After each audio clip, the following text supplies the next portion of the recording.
Hello buddies, आज मैं explain करने वाला हूँ गाची आगुता सीजन 1 एपिसोड 23। एपिसोड के स्टार्ट पर हमें क्लीनर्स को दिखाया जाता है जिसने ट्रेस मॉन्स्टर के कोर को तोड़ दिया होता है और ये सब गीता की मदद से सेफली जमीन में आ जाते हैं। उसी दौरान इधर बाकी क्लीनर्स भी आ जाते हैं। फिर हमें डेम्सी को दिखाया जाता है जो कहता है कि मुझे यकीन नहीं हो रहा कि ये रेडर ट्रेस मॉन्स्टर की मदद से स्पेयर पे जाने वाले थे। फिर हमें डेलमन को दिखाया जाता है जो गुस्से में कहता है ये तो सीधा सीधा वॉर करना चाहते हैं। डेम्सी कहता है इन्होंने ट्रेस मॉन्स्टर को बनाया कैसे और उनके पास कितने हैं। ये सब सुन के गीता की थी वो लोग एक वॉचमैन सीरीज बना रहे थे और उसमें फेल होगा और वो फेल इंस्ट्रूमेंट ट्रेस मॉन्स्टर बना था। ये सुन के डेम्सी कहते हैं वॉचमैन सीरीज एंट्री। अब हमें रेडर्स के ऊपर नजर रखनी होगी क्योंकि मुझे लगता है कि फ्यूचर में हमें और भी फेलियर मिल सकते हैं। फिर हमें कुछ दिनों बाद का सीन दिखाया जाता है जहाँ एक बंदे एक गाड़ी के सामने आ जाता है और वो अपने हाथ पैर तोड़ने का नाटक कर रहा होता है और हम देखते हैं कि इस गाड़ी के अंदर तो क्लीनर्स होते हैं और एंजल उस बंदे से कहते हैं हमें एलिस के क्लिनिक पे जाना चाहिए नेक्स्ट टाउन में। फिर हम देखते हैं कि ये चारों क्लीनर्स के हेडक्वार्टर में पहुंच जाते हैं। फिर रूडो के पास ओगस आता है और कहता है तुम पे ये ड्रेस बहुत अच्छा लग रहा है क्योंकि इस ड्रेस को मैंने बनाया। फिर हमें कुछ टाइम पहले का सीन दिखाया जाता है जहाँ रूडो एंजल से कहता है स्पेयर में जब भी कोई मरीज से मिलने जाता है तो उसके लिए फ्लावर लेके जाता है। ये बात सुनने के बाद डेलमन रूडो से कहता है ग्राउंड में फ्लावर उगाना बहुत ज्यादा मुश्किल है, तभी वो फ्लावर मिलते भी बहुत मुश्किल से। फिर हमें फॉलो को दिखाया जाता है जो कहता है कि डेलमन अपने फ्लावर के लिए बहुत ज्यादा मेहनत करता है, वो भी अपनी बीवी के लिए जो भी इस दुनिया में नहीं है।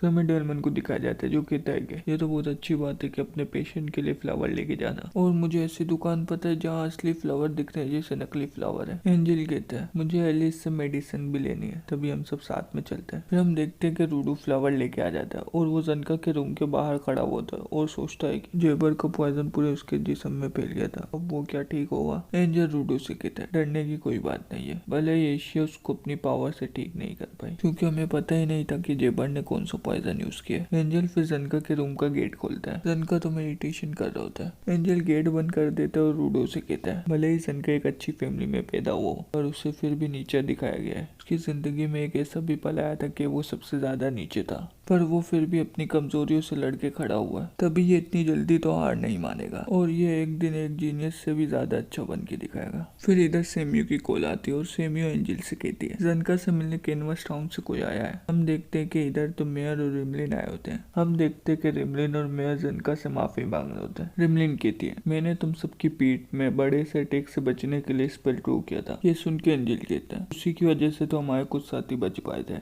रिमलिन कहती है पर मैंने जनका की पीठ में कुछ और स्पेल ट्रू किया था। रिमलिन जनका को कहती है जनका तुम अपना हाथ उठाओ। जैसे ही जनका अपना हाथ उठाता है तो उसका हाथ डेलमन की तरह हो जाता है। उसी दौरान इसके हाथ की हवा भी निकल जाती है। ये देख के रूडो हैरान हो जाता है और एंजल अपना मुंह पीछे करके हंस रहा होता है। रिमलिन फिर जनका से माफी मांगती है लेकिन हम देखते हैं कि जनका तो हंस रहा होता है और हंसते हुए रिमलिन से कहता है इसमें तुम्हारी गलती नहीं है, मैं लड़ाई में स्पेल के भरोसे नहीं बैठता, असल में तो मैं ही कमजोर था तभी मैं लड़ाई हार गया। ये सब सुनने के बाद रिमलिन और चीफ यहाँ से चले जाते हैं लेकिन रूडो अभी भी जनका के पास खड़ा हुआ था। जनका रूडो से कहता है मुझ पे दया दिखाने की जरूरत, भले ही मैं अपनी लड़ाई नहीं जीत पाया और मैं तुम लोगों की मदद भी नहीं कर पाया, तभी मैं और भी ज्यादा स्ट्रॉन्ग बनूंगा। ये सुन के रूडो खुश होता है और रूडो स्माइल करने लगता है लेकिन रूडो की स्माइल देख के जनका को गुस्सा आने लगता है और ये दोनों लड़ने लग जाते हैं। इन दोनों की लड़ाई ओगस और एंजल देख रहे होते हैं। फिर ओगस रूडो को लेके चला जाता है। फिर एंजल जनका के पास आता है और उसको चीजें देता है। ये देख के जनका बहुत ज्यादा खुश होता है और एंजल फिर जनका से कहता है रूडो हमारे साथ खुशी से रहना चाहता है और वो रेडर्स के साथ अपना खुशी से बदला लेगा और हम सबने बॉर्डर भी पार नहीं किया। ये रूडो के लिए अच्छा है या बुरा ये तो नहीं पता मुझे। और भी अच्छी बात यह है कि रेडर्स हमें मार नहीं पाए और मुझे नहीं लगता कि उनका गोल हमें मारना था। अगर वो लोग स्पेयर को तबाह करना चाहते तो वो लोग अभी नया ट्रेस मॉन्स्टर बना रहे होंगे, हमें उन्हें रोकना होगा चाहे हमारे साथ रूडो हो या ना। ये सब सुनकर जनका एंजल से कहता है मुझे तो स्ट्रॉन्ग होना है और रूडो का ट्रेनर होने के नाते मुझे उसको बताना होगा कि वो अपने गोल से भटके नहीं। जनका फिर एंजल की तरफ देखता है लेकिन एंजल तो सोया हुआ होता है। फिर हमें जोडियल को दिखाया जाता है जो कहता है हमारा प्लान सक्सेसफुल हुआ। ये सुन के बंडस कहता है तुमने तो वॉचमैन सीरीज का जूता, तो रेडर और ट्रेस मॉन्स्टर इन सबको तो तुमने खो दिया। ये सुन के जोडियल कहता है मैंने ये देखना था कि हम लोग बॉर्डर को जिंदा पार कर पाते या नहीं और क्लीनियस बॉर्डर से जिंदा वापस है। मैंने तो बॉर्डर पार करने के लिए पहले से एक ट्रेस मॉन्स्टर बनाया हुआ है, बस उसको और ज्यादा स्ट्रॉन्ग करना है। फिर हमें कुटोनी को दिखाया जाता है जो जोडियल से कहती है वो तो बेकार था लेकिन हम जो बहुत ज्यादा स्ट्रॉन्ग थे। ये सुन के जोडियल कहता है जो बीच मैंने अपने पास पे बोया था उसने मुझे आज अच्छा पल लिया और वो बहुत अच्छी वॉरियर भी थी।